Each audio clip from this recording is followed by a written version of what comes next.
husker tydeligt, da jeg fik den af min gamle onkel Torgild. De næste par år, der fulgte den mig tykt og tyndt. Dejligt Dixie.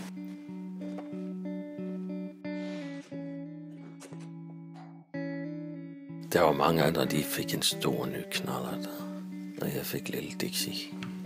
Og det kan godt være, at jeg skulle bruge pedalerne op ad bakkerne, men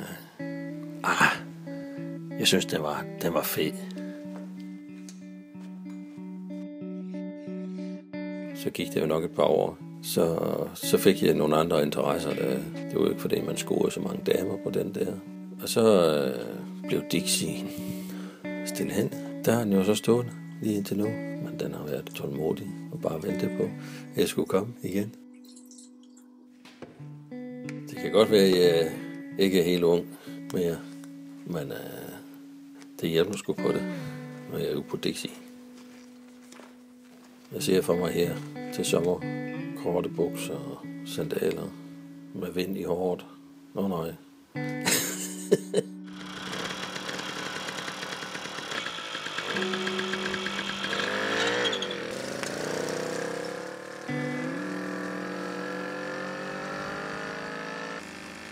Jeg tror, konen hun bliver nødt til at vende sig til, at der er sådan en elskerinde.